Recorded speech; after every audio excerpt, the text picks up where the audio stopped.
ভগবদ গীতা, যেটি মহাভারতের ভীষ্ম পর্বের অংশ, এটি ভগবান শ্রীকৃষ্ণ এবং অর্জুনের মধ্যে এক ঐতিহাসিক কথোপকথন।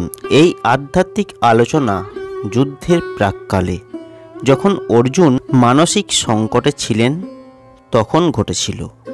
অর্জুন নিজেকে এক অদৃশ্য পথের সামনে দাঁড়িয়ে দেখতে পেলেন এবং শ্রীকৃষ্ণ তাকে জীবনের গভীর তত্ত্ব, ধর্ম, কর্ম এবং আত্মজ্ঞান সম্বন্ধে উপদেশ দিলেন। অর্জুনের সংকট শুরু হয়েছিল যুদ্ধের সময়ে, যখন তিনি কুরুক্ষেত্রের যুদ্ধে তার আত্মীয়, গুরুজন এবং বন্ধুদের বিরুদ্ধে যুদ্ধে অংশ নিতে অস্বীকার করেন। অর্জুন শঙ্কিত হয়েছিলেন, যদি তিনি এই যুদ্ধ করেন তাহলে তার ক্রীড়া, ধর্ম এবং সম্পর্কের ক্ষতি হবে। তিনি নিজের পরিচিতদের ক্ষতি করতে চান না এবং তাদের মৃত্যুর পর সেই ক্ষতির দুঃখ তাকে তাড়িত করেছে। তার মধ্যে এক গভীর মানসিক দ্বন্দ্ব সৃষ্টি হলো, যার কারণে তিনি শ্রীকৃষ্ণের কাছে আশ্রয় নেন এবং প্রশ্ন করেন, আমি কি করব? ভগবান শ্রীকৃষ্ণ অর্জুনকে বলেন, জীবন একটা চলমান যুদ্ধ, যেখানে আমাদের একমাত্র কাজ হলো আমাদের কর্তব্য পালন করা। ক্রীড়া এবং ফলাফলের প্রতি নির্ভরশীল না হয়ে অর্জুনকে নিজের কর্তব্যের প্রতি নিবেদিত হতে হবে। শ্রীকৃষ্ণ অর্জুনকে শেখান, কর্মে নির্দিষ্ট হয়ে থাকো, কিন্তু ফলের প্রতি আসক্তি ত্যাগ করো। তিনি বলেন, যখন আপনি আপনার কাজের প্রতি দায়িত্বশীল থাকবেন এবং তার ফলাফলের দিকে না তাকিয়ে আপনার কর্তব্য পালন করবেন, তখন আপনি আসল শান্তি পাবেন।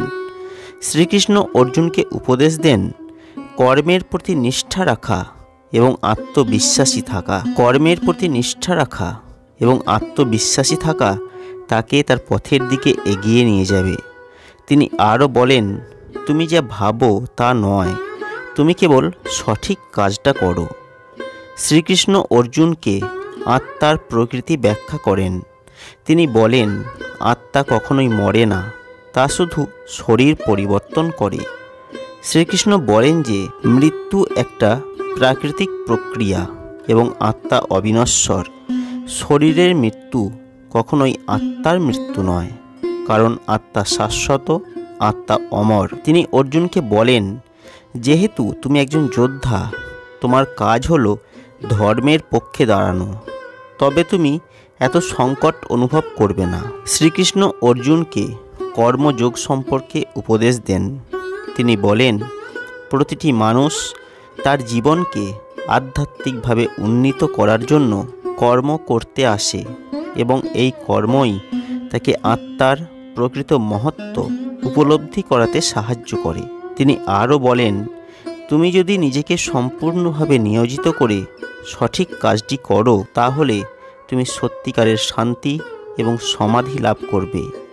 ভগবান শ্রীকৃষ্ণ অর্জুনকে তার মহিমা এবং শাশ্বত রূপ দেখানোর জন্য বিশ্বরূপ ধারণ করেন।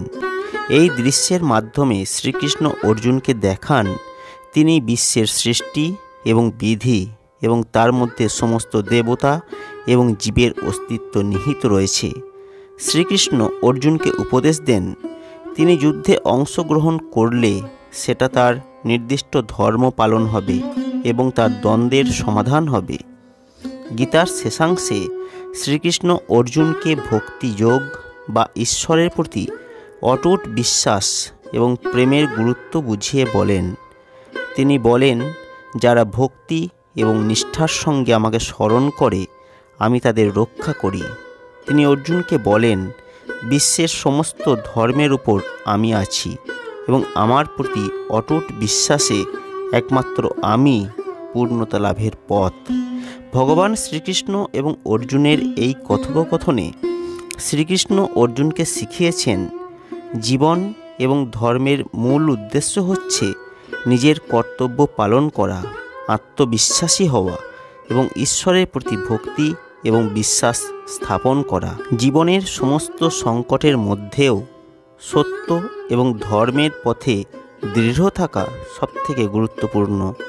শ্রীকৃষ্ণ অর্জুনকে বুঝিয়েছেন কর্মের প্রতি নিষ্ঠা, ভক্তি এবং আত্মজ্ঞান জীবনের চূড়ান্ত লক্ষ্য। গীতা আমাদের শেখায় কঠিন সময়ে শান্ত থাকতে হবে, নিজের কর্তব্য পালন করতে হবে এবং আত্মবিশ্বাস এবং ঈশ্বরের উপর নির্ভরশীল হতে হবে।